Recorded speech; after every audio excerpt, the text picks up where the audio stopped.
Lecture 17, Decades of Entrenchment.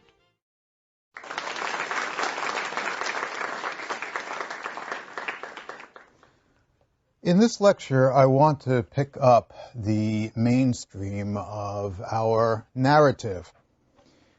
In the last three lectures, we talked about the First Palestine War and its overall effects on Palestinian society and on the definition of an Israeli state.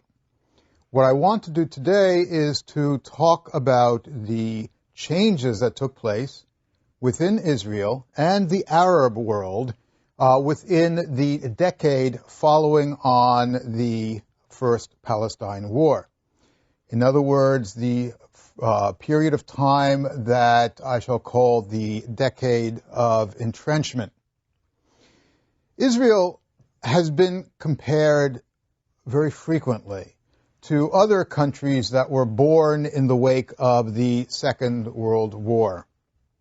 The question is often raised, why has Israel been so successful in state building and in establishing democratic institutions when most of the Third World has had a record that is frankly abysmal, both in terms of building national institutions and in terms of building democratic institutions?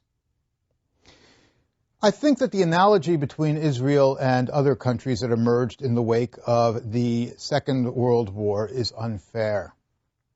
Israel entered into the period of national independence with a strong heritage of institutions that were built during the pre-independence period, during the period of the Yishuv. It was able to establish a coherent state because most of those who would have disagreed with the founding principles of that state, meaning the Palestinians, were no longer resident in the territory. Furthermore, one of the major problems of the post-colonial world was financing, being able to somehow accumulate the capital necessary to build state institutions. The Israelis were almost let off the hook on this one for two reasons. First, donations from outside states, starting off with reparations from the German government, having to do with the Holocaust, of course, then France, then the United States, and also largesse from Jews abroad. And several lectures ago, we talked about almost a division of labor that took place between American Jews who were not expected to move to Palestine, but were expected to pay for others to move to Palestine on the one hand, and Yishuv Zionists on the other hand, who were actually involved in the building of state institutions.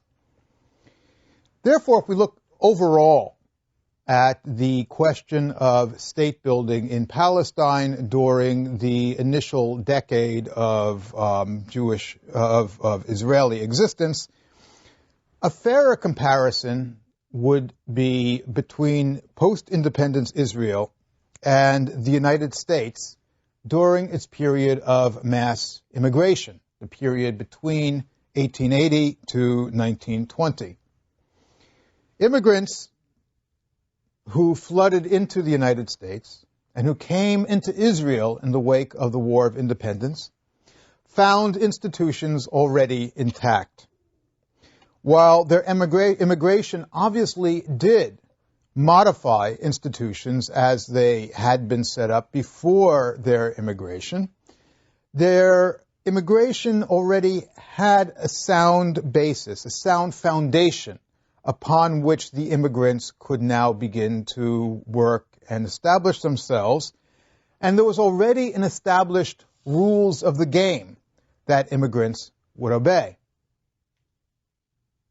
Now, the first 10 years of Israel's existence might be considered a period of massive demographic change in Israel. However, it was also a period of institutional continuity. The demographic change came about as a result of two factors. The most obvious of those factors was the flight of the Palestinians. Only a tiny number of Palestinians were repatriated after the war.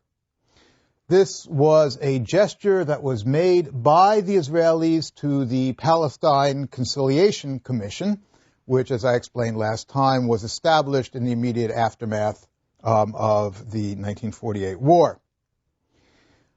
As I said before, also, property that had been abandoned by the Palestinians who had fled was taken over by the Israeli government and distributed to Jewish Israelis. The redistribution of property had two important effects. First, as I also explained before, it complicated the issues of repatriation and the issues of restitution. Now, we're seeing some of the effects of this redistribution of property now when the whole question of compensation, the question of repatriation, et cetera, for Israelis after Oslo has become one of those issues that most Israelis even refuse to consider. The redistribution of Palestinian property also had another effect, however. Palestinians began immediately after the ceasefire to cross over the armistice lines, either to harvest crops or to reclaim movable property that they had somehow left behind. Sometimes Palestinians coming across did so for purely innocent motives, as trying to get back lost property. On the other hand, other Palestinians crossed back over the green line to commit acts of sabotage. Therefore, the Israelis adopted a policy of massive reprisals against those countries from which infiltrators came into Palestine. The policy of massive reprisals came about for two reasons. On the one hand, there was a group around Prime Minister David Ben-Gurion who were out to create the new Zionist man. In the words of Ben-Gurion himself, quote, "We must strengthen their backs," meaning, of course, the people of Israel. "We must strengthen their backs and demonstrate that those who attack them will not get away unpunished, that they are residents of a sovereign state which is responsible for their safety." The second reason why massive reprisal, was adopted as a policy was that the Israeli government felt that it would force the Arab states, not just Israel itself, to police its borders. If, for example, when Palestinian infiltrators came over from Egypt or came over from Jordan, the Israelis would launch an attack on some Jordanian or some Egyptian site over the border, then it would be pretty evident that the Egyptians and the Jordanians would make every effort possible in order to prevent this from occurring again in the future. Unfortunately, of course, it would also make it almost impossible for Jordanians and Egyptians to accept Israel as a legitimate state with whom they could live peacefully. Not all Palestinians left during the 1948 war, however.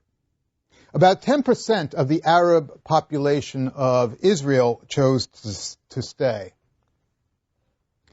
These Arabs remained under martial law until 1965. After 1965, they were granted full citizenship with two exceptions. They, of course, could not and still do not participate in military service. I'm sure that's much to the chagrin of every 18-year-old Arab in Israel. And they're also prohibited from founding their own political party. In other words, they cannot found a Palestinian political party to represent the views of Arabs in Palestine. So they mainly align themselves with various left-wing parties. The other factor that changed the demographic balance of Israel, remember I said there were two factors that changed the demographic balance. The first one was the fact that most Palestinians left. The second one is that during the first 4 years of Israel's existence, approximately 700,000 new immigrants arrived. This doubled the population of Israel. Over the next 15 years, another 700,000 immigrants would arrive as well. Now, many of these immigrants were very different from the sort of immigrants who came to Israel, came to Palestine before 1948. About half of the new immigrants came from Muslim countries. For example, Zionists encouraged the emigration of Jews from Yemen in something called Operation Magic Carpet. They also encouraged Iraqi Jews to leave Iraq. This was a great loss, actually, to Iraq. The Jewish population of Baghdad was actually the largest group within Baghdad society prior to 1951. In other words, there were Jews, there were Christians, there were Sunni Muslims, there were Shi'i Muslims living in Baghdad. Among all the communities that lived in Baghdad, the Jewish community was the largest. Now, as I said, about half of the new immigrants came from the Arab world. The other half came from Eastern Europe, in places like Poland, Czechoslovakia, and Yugoslavia.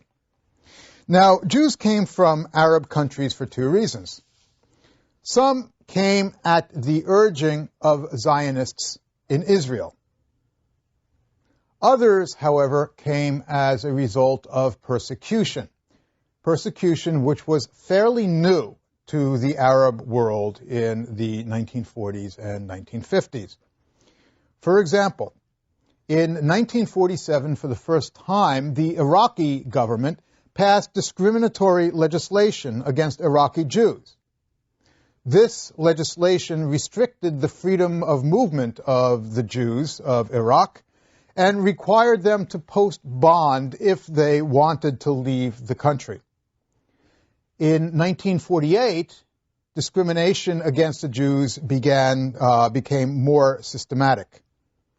There were anti-Jewish riots in Baghdad, probably encouraged by the Iraqi government. Jews were arrested, held without charge, and Jews who worked for public concerns, such as the ports, railroads, etc., were dismissed. There was even a show trial and execution of a prominent Iraqi businessman, which was widely disseminated. The information about this was widely disseminated in the Iraqi press. Now, most of the Jewish community of Iraq saw the writing on the wall. Over 120,000 emigrated to Israel, which was the largest group from any country in the world. Now, let me just say two things. First of all, Arab anti-Semitism. Arab anti-Semitism is fairly new. That there is a question of all sorts of propaganda, much of which has borrowed themes from European anti-Semitism in the last several decades or so. What began to occur in Iraq was something that was extraordinary in Middle Eastern history, on the one hand, and on the other hand is one of the great tragedies that has been sparked by the ongoing Arab-Israeli confrontation. The second thing about the Jewish immigration from the Arab world is that although it initially appeared to be going on without a hitch, it has recently began to be rethought whether or not whether or not problems were initially there and have been there from the very beginning. During the 1960s, Arab Jews, like other ethnic groups around the world, began to complain about institutional discrimination and racism and began to organize themselves in Israel against it. They cited the first years of immigration, when many Arab Jews were housed in tent cities, while Jewish immigrants from Europe were receiving housing allotments, a lot of which came from Palestinian property that had been taken over. Arab Jews also cited the differential in living standards that separated them and continue to separate them from European Jews. The difference in living standards can be attributed to several things, they have said. First of all, discrimination in employment and educational opportunities. Secondly, they cite the patronizing attitude of the Israeli government, which was later reflected in, or was actually a reflection of, the patronizing attitude of European Jews of earlier aliyot. They, of course, wanted to civilize the Arab Jewish immigrants that were coming in without the same background as many of the European Jews has had. Many of the Arab Jewish immigrants who came into Palestine, came into Israel after 1948, expressed their dissatisfaction with the economic system, with their future in Palestine, by joining right-wing parties which ran against the Labor Party. The most prominent of these right-wing parties was Jabotinsky's Likud party. Jabotinsky, of course, was long gone, but Likud bloc, a group of right-wing parties, was actually there long after his death, and the Likud bloc actually morphed into the Likud party several years ago. There were a variety of reasons why Arab Jews would join the Likud party. First of all, the Likud had a far more bellicose stand against the Arab countries from which many of the immigrants were forced to flee than did the Labor Party. The Labor Party was looked on as being soft in terms of the Arab world. The Likudniks, as we've seen when we read quotes from Vladimir Jabotinsky, were seen as being much more hardline. The Likud bloc, later the Likud party, also had a populist tinge, as we mentioned before. The Labor Party, which dominated the institutions of post-independence Israel, were made up of people who came on the second and third aliyot and were considered the cream of Israeli society. And finally, the Likud bloc, later party, had a non-socialist ideology, and many of the immigrants were petit bourgeois in their persuasion. They were shopkeepers and small merchants, people who were not particularly enamored with the socialist leanings of those whose historic memory could be traced back to the second and third aliyot. However well Israeli society did or did not integrate the new immigrants, however, Israel was able to absorb the immigrants because it did not begin from scratch in its state-building endeavors. As I stated before, the new state, the post-1948 state, inherited many of its institutions from the Yishuv.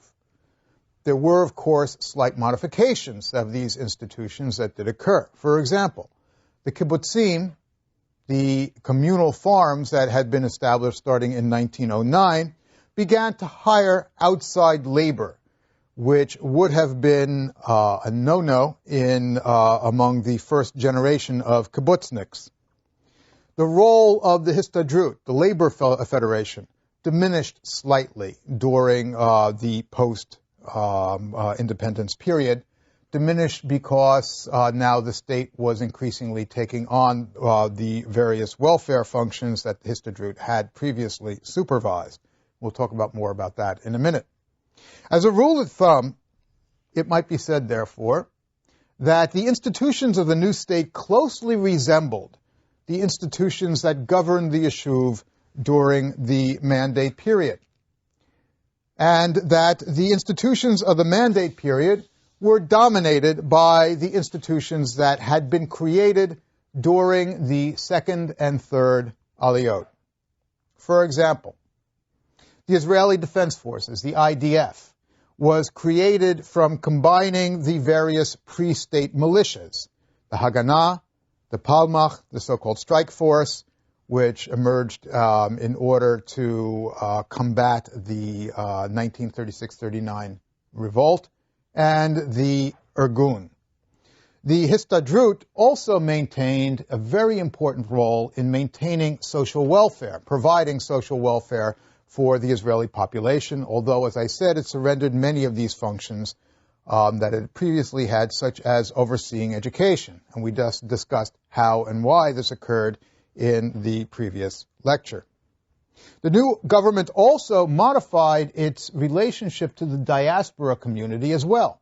For example, the Jewish Agency and the Jewish National Fund, which was the land purchasing organization for the international Zionist community, were maintained, but were kept as institutions officially separated from the government. This enabled the Jewish Agency and the Jewish National Fund to accept tax-free, tax-exempt donations from American Jews. Now, overall in Israel, the state continued to intervene into the economy, mainly because the economy was weak and was dependent on capital from outside sources, as I said, from the diaspora community on the one hand, and also from outside governments, Germany, France, the United States, over time. The public sector and the Histadrut thus employed a large amount of labor. Approximately 40% of the labor force was employed by the public sector. There was thus a continuity of institutions. But probably a good way of looking at things of institutional development in Israel would be by reversing the old adage, the more things stay the same, the more they change. While the post-independence institutions can be traced directly to pre-independence institutions, the state, not various voluntary organizations, now played a dominant role in supervising institutions that had been constructed during the pre-independence period. In other words, the state inherited these various institutions, but recontextualized them, and in the process redefined them in a manner that the state itself, not the individual institutions, would become the ultimate arbiter of national policy.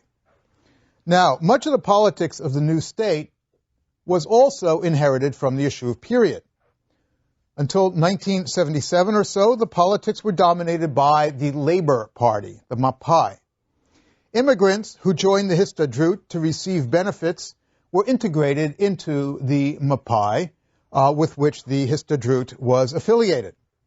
The Mapai continued to dominate the board of the Jewish Agency and the Jewish National Fund. Until 1977, as I said, every prime minister came from the Mapai party.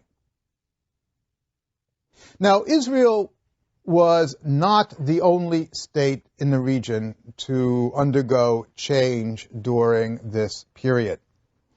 beginning in the late 1940s and continuing on for the next several decades, a series of military-led rebellions began to shake the Arab world. The first of these rebellions took place in Syria in 1949.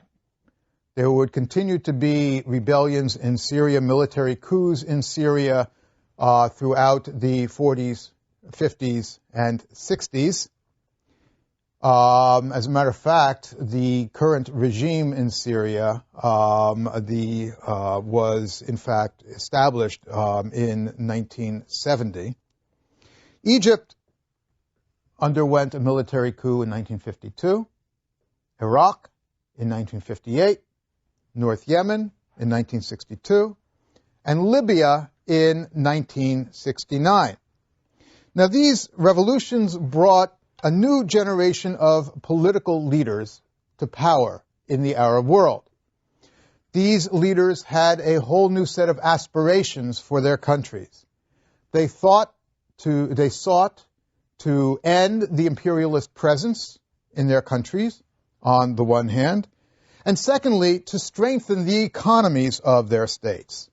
They thought that if they could somehow increase the role of the state in the economy, they could strengthen the economy, and if they could strengthen the economy, they would be stronger against the imperialist powers raised against them.